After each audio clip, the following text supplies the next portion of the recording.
Em nome do Pai, do Filho e do Espírito Santo. Amém. Vinde, Espírito Santo, enchei os corações dos vossos fiéis e acendei neles o fogo do vosso amor. Enviai o vosso Espírito e tudo será criado, e renovareis a face da terra. Entramos na quinta meditação sobre a ressurreição e a esperança. O título dessa meditação é Rotina e Amor. Há uma cena encantadora no final do Evangelho de São João, capítulo 21. Uma cena que hoje nos vai ajudar a meditar sobre a nossa vida, concretamente a pensar diante de Deus no sentido do nosso dia a dia, que tantas vezes nos parece monótono, cinzento. Trata-se de uma cena de pesca, de um fato que aconteceu depois da ressurreição de Cristo, quando os apóstolos, a pedido de Nosso Senhor, já tinham subido de Jerusalém para a Galileia. Lá, certo dia, se encontraram juntos 7 deles: Pedro, Tomé, Natanael, também conhecido como Bartolomeu, Tiago e João, e outros 2 cujo nome não se menciona. Estavam novamente, como tinham feito tantas vezes na vida, com o seu ofício de pescadores, à beira do lago de Genezaré, lugar do seu trabalho profissional e de muitos encontros inesquecíveis com Jesus. Estava caindo a tarde. Pedro então disse aos outros: "Vou pescar." E assim o fizeram, partiram e entraram na barca. Naquela noite, porém, não pescaram nada. Após uma noite de esforços inúteis, lança a rede, recolhe a rede vazia, estavam voltando para a praia em silêncio, como antigamente já lhes acontecera. E seus corações estavam tão cinzentos como a cor das nuvens do ante-amanhecer. O coração estava inundado pela neblina cinza, triste, de um trabalho inútil. Essa é a cor de muitos corações quando sentem o peso da rotina dos dias. Sempre o mesmo trabalho, sempre os mesmos lugares, sempre as mesmas caras, sempre o mesmo trânsito, muitas vezes insuportável, sempre as mesmas reclamações do marido ou da mulher, sempre os mesmos mutismos e alheamentos de um ou do outro, e os mesmos problemas dos filhos, e a mesma dor de coluna, e a mesma falta de dinheiro. Isso um dia e outro dia, e um mês e outro mês, e um ano e outro ano. As pessoas sentem-se envolvidas por essa rotina como que por um gás asfixiante. E pode chegar um momento muito perigoso, que é quando pensam: não aguento mais, isso não é vida. A solução será mudar? Muitos acham que sim, que a solução consiste em mudar. Mudar de cidade, mudar de mulher ou de marido, mudar de trabalho, mudar de religião, mudar os hábitos certos e passar a ter uma vida desregrada, aproveitar a vida, como infelizmente alguns dizem, enganando-se a si mesmos. Ou então desligam de tudo e de todos e passam a viver num mundo de sonhos, de fantasias, divagações, internet, redes sociais, seriados, de saudades que, por serem evasões, facilmente desembocam na pior fuga, na alienação completa do álcool ou das drogas. Santo Agostinho, um coração inquieto que não se conformava com as coisas medíocres, dizia: "Eu temia tanto como a morte ficar preso, prisioneiro pelo hábito rotineiro." Mas não resolveu o problema fugindo, e sim arrependendo-se dos seus pecados e procurando Deus com todas as forças da sua alma.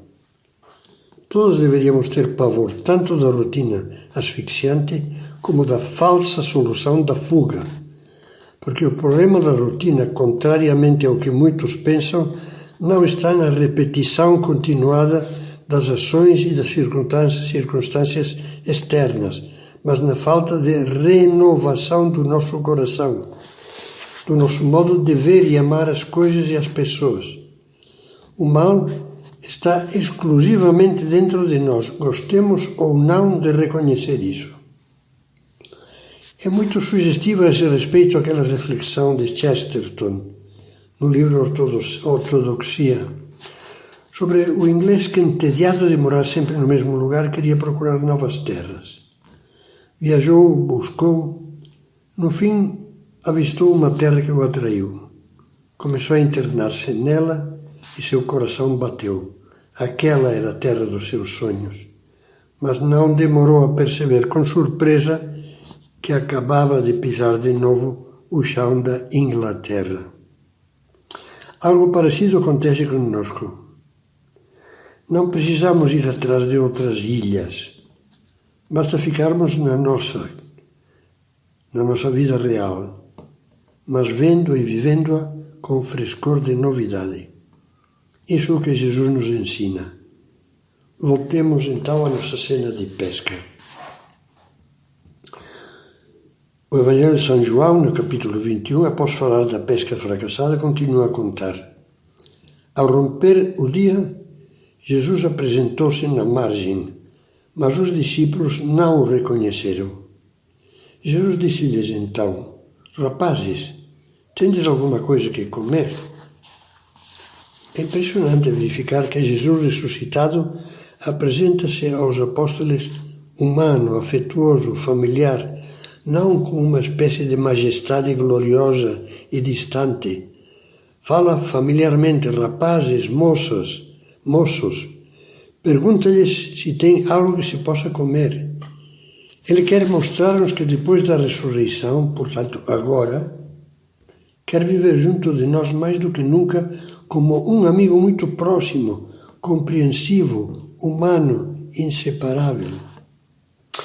Mas como acontece conosco, sucedeu que os discípulos, com uma grande miopia espiritual, não perceberam que Jesus estava lá junto deles e continuaram desanimados. Dá para imaginar o tom de aborrecimento com que devem ter respondido, meio incomodados, àquele estranho que os interpelava: Não temos nada para comer. E acho que Cristo, Rei e Senhor de toda a alegria, divertiu-se, humana e divinamente, quando lhes disse: Lançai então a rede ao lado direito da barca e encontrareis. Aconteceu o que já dá para imaginar: uma pesca milagrosa, abundantíssima. Lançaram a rede, diz o Evangelho, e devido à grande quantidade de peixes, já não tinham forças para arrastar. Jesus não faz as coisas pela metade.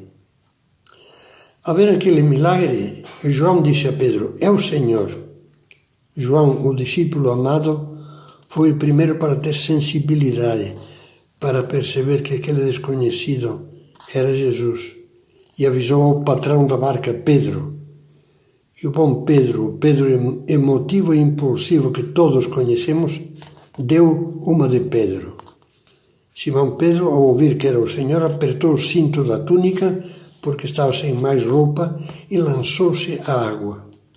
Não pôde esperar que a barca chegasse à terra. Lançou-se de cabeça à água, ansioso por chegar a Jesus quanto antes.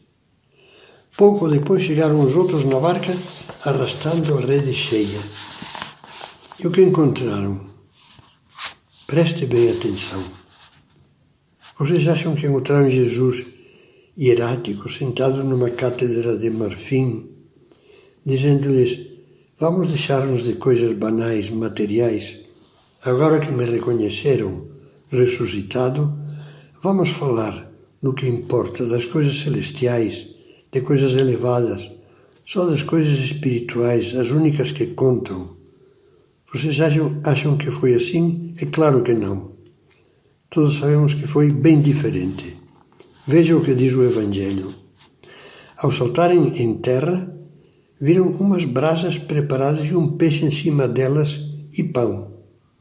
Disse-lhes Jesus: trazei aqui alguns dos peixes que agora apanhastes, e depois vinde comer. E pronto. Lá ficaram sentados em roda, à volta da fogueirinha que o próprio Jesus acendera, sentindo o cheiro delicioso de peixe fresco assado, que Jesus já tinha começado a preparar com as suas próprias mãos, repartindo pedaços de pão e comendo como uma alegre turma de amigos em piquenique de feriadão. Jesus ama o trivial cotidiano. Jesus fez questão de valorizar, de mostrar como é importante o cotidiano. Eu tenho um conhecido que até chorava de emoção ao pensar nesta cena que comentamos num retiro. O Senhor dizia: não percebeu como é maravilhoso? Cristo farofeiro, o Filho de Deus farofeiro. Esse meu amigo se alegrava justamente ao pensar o carinho com que Cristo vê e valoriza a nossa vida diária, os pequenos acontecimentos, os prazeres nobres e simples da vida, que às vezes nos parecem tão longe dos grandes ideais e concretamente tão longe do ideal cristão de santidade. Esquecemos que Jesus passou 30 anos vivendo com amor divino e humano, a rotina dos dias no lar de Maria e José, tendo uma vida normal, discreta e simples, de família, de trabalho, sendo, como se lê no Evangelho, o carpinteiro, filho do carpinteiro. E aquilo era a vida de Deus feito homem, cheia, portanto, de grandeza divina. E com ela estava nos redimindo, essa redenção que fez a vida inteira e que culminou na entrega total na cruz. Se refletirmos um pouco, perceberemos que essa cena de Cristo que pesca juntamente com os discípulos e prepara umas brasas e toma refeição com os amigos e conversa com eles à beira do lago, é um símbolo do que deveria ser cada um dos nossos dias. Também nós podemos acordar cada manhã, pensemos na manhã de segunda-feira, que costuma ser a mais cinzenta de todas, e se nos tivermos lembrado de rezar e oferecer o nosso dia a Deus, poderemos ver com a luz da fé que Jesus está junto de nós e nos diz: vamos começar o dia juntos, vamos trabalhar juntos, vamos tratar bem os outros, vamos fazer do trivial cotidiano um poema de amor. Seria tão bom que conseguíssemos ser cristãos que se lembram de Deus o dia todo. Bastaria para isso, às vezes, trazer um pequeno crucifixo no bolso e beijá-lo quando estamos a sós. Repetir as orações que amamos, talvez da infância. Rezar o terço pela rua, no trânsito. Dizer ao longo do dia muitas breves ejaculatórias do tipo: Jesus, eu te amo. Jesus, dá-me o coração como o teu. Santa Mãe de Deus, rogai por mim. E levantar o coração a Deus para lhe oferecer a tarefa daquele momento, ou para lhe agradecer as pequenas alegrias que estamos experimentando. Se conseguíssemos conversar com Cristo desta maneira, com certeza se acenderia uma luz nova no nosso coração e veríamos de uma maneira também nova o transcorrer da vida diária. No meio do cotidiano sempre repetido, ouviríamos a voz de Jesus que nos diz, como lemos no Apocalipse, que ele falou: eis que eu faço novas todas as coisas. O santo do cotidiano. Há uma doutrina maravilhosa que São José Maria Escrivá, como instrumento de Deus, proclamou com uma certeza e uma força tão grandes que acendeu fogueiras de alegria e de amor em milhares de pessoas comuns, cristãos vulgares, em todo o mundo. A missão que Deus lhe confiou, fundando o Opus Dei, era de contribuir para que os cristãos comuns que vivem no meio do mundo compreendessem, como ele dizia, que a sua vida, tal como é, pode vir a ser ocasião de encontro com Cristo, quer dizer, que é um caminho de santidade e de apostolado. Cristo está presente, continuava dizendo, em qualquer tarefa humana honesta. A vida de um simples cristão, que talvez a alguns pareça vulgar e acanhada, pode e deve ser uma vida santa e santificante. E como conseguimos viver esse ideal? São José Maria nos mostra o caminho. Fazei tudo por amor, dizia. Assim não há coisas pequenas. Tudo é grande. A perseverança nas pequenas coisas por amor é heroísmo. E aplicava essa doutrina que está inspirada no Evangelho e em São Paulo, que dizia, se não tiver amor, nada me aproveita. Aplicando isso a todas as coisas cotidianas, boas e normais, sentimos que estamos nos santificando. Podemos sorrir por amor quando não temos vontade, mas quando os outros precisam de caras sorridentes. Podemos acabar por amor um trabalho que gostaríamos de interromper por cansaço. Podemos colocar a roupa no seu lugar, oferecendo esse sacrifício a Deus em vez de jogá-la em cima da cama ou no chão. Podemos rezar as orações que nos propusemos, ainda que nos custe concentrar-nos, porque não queremos furtar a Deus com desculpas de cansaço, que não teríamos para um jogo de futebol ou para gastar tempo inútil na internet. Esses momentos são para Ele. São José Maria, quando estava nesta terra, ajudava as pessoas e também agora continua a fazê-lo lá do céu, a converter com a graça de Deus todos os momentos e circunstâncias da vida em ocasião de amar e de servir com alegria e com simplicidade e a iluminar assim os caminhos da terra com a luz do fé e do amor. Para os que se propõem seriamente viver assim, a rotina é impossível. O amor e o desejo de servir fazem ver tudo como uma oportunidade única, inédita, de dar. Amar e dar. De dar alguma coisa a Deus e aos nossos irmãos. Vivido com carinho, tudo se faz novo. São José Maria dizia também, não esqueçam nunca algo de santo, de divino, escondido nas situações mais comuns. Algo que a cada um de nós compete descobrir. Deus espera-nos cada dia no laboratório, na sala de operações de um hospital, no quartel, na cátedra universitária, na fábrica, na oficina, no campo, no seio do lar, em todo o imenso panorama do trabalho. A vocação cristã consiste em transformar em poesia heroica a prosa de cada dia. Já imaginou como tudo mudaria se ao terminar cada um dos nossos dias e fazer a nossa oração da noite, pudéssemos dizer, amanhã vou começar um outro dia, uma nova etapa da minha vida diária. Mas agora já não vou encará-la aborrecida, suspirando e dizendo mais um. Não. Ajudado por Deus, vou entrar nele com a luz que Jesus acendeu no meu coração e direi com alegria, hoje começa mais um dia novinho em folha por estrear. Hoje apresenta-se para mim mais uma ocasião de amar e de servir. Hoje vou me esforçar, rezando, mantendo o mais possível a presença de Deus, por conseguir que o meu amor introduza pequenas belas novidades, pequenas atitudes renovadoras na minha rotina de todos os dias.